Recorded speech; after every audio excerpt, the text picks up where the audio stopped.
রাধে রাধে। ওম নমো ভগবতে বাসুদেবায়। ওম নমো ভগবতে বাসুদেবায়। ওম নমো ভগবতে বাসুদেবায়।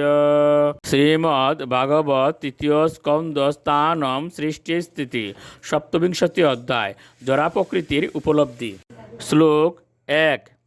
শ্রী ভগবান উবাচ প্রকৃতিস্তু অপি পুরুষ নাজ্যতে প্রাকৃতৈর্গুণৈঃ অবিকারাৎ অকর্তৃতাৎ নির্গুণতাৎ জল অর্কবৎ। অনুবাদ: ভগবান কপিল দেব বলতে লাগলেন, বিকার রহিত এবং কর্তৃত্বাভিমান শূন্য হওয়ার ফলে জীব যখন এইভাবে জড়া প্রকৃতির গুণের দ্বারা অপ্রভাবিত থাকে, তখন জড়দেহে অবস্থান করল সে গুণের প্রতিক্রিয়া থেকে মুক্ত থাকে, ঠিক যেমন সূর্য তার জলে প্রতিবিম্ব থেকে স্বতন্ত্রভাবে অবস্থান করে। শ্লোক ২।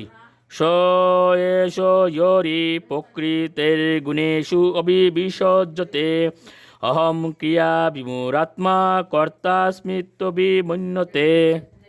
অনুবাদ: আত্মা যখন জড়া প্রকৃতির মোহ এবং অহংকারের দ্বারা আচ্ছন্ন হয়ে তার দেহকে তার স্বরূপ বলে মনে করে, তখন সে জড় জাগতিক কার্যকলাপে মগ্ন হয় এবং অহংকারের দ্বারা প্রভাবিত হয়ে সে নিজেকে সব কিছুর কর্তা বলে মনে করে। শ্লোক ৩। তেন সংসার পদবীম অবশ অবেত্ত নির্বৃত প্রাসঙ্গিকয় কর্ম দৃশ্য সদসৎমিশ্র ইউনিষু। এইভাবে বদ্ধজীব প্রকৃতির গুণের সঙ্গ প্রভাবে উচ্চ এবং নিচ বিভিন্ন যোনিতে ধান্তরিত হয়। যতক্ষণ পর্যন্ত না সে জড়জাগতিক কার্যকলাপ থেকে মুক্ত হয়, ততক্ষণ তাকে তার কর্মদোষে এই অবস্থা স্বীকার করতে হয়। শ্লোক ৪।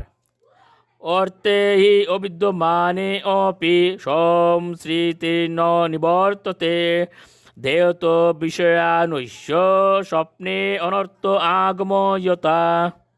অনুবাদ: প্রকৃতপক্ষে জীব জড় অস্তিত্বের অতীত, কিন্তু জড়া প্রকৃতির উপর আধিপত্য করার মনোভাবের ফলে তার বহুবন্ধনের নিবৃত্তি হয় না এবং সে স্বপ্নবৎ নানা রকম অনর্থের দ্বারা প্রভাবিত হয়। শ্লোক ৫। অতএব শনশ্চিত্তম প্রসক্তম অসতাম প্রতি ভক্তি যুগেন তীব্রেন বিরক্তা চ নয়েদ্বশম। অনুবাদ: প্রতিটি বদ্ধজীবের কর্তব্য হচ্ছে জড়সুখভোগের প্রতি আসক্ত তার কলুষিত চেতনাকে বৈরাগ্য সহকারে অত্যন্ত ঐকান্তিকভাবে ভগবানের সেবায় যুক্ত করা। তার ফলে তার মন এবং চেতনা পূর্ণরূপে বশীভূত হবে। রাধে রাধে।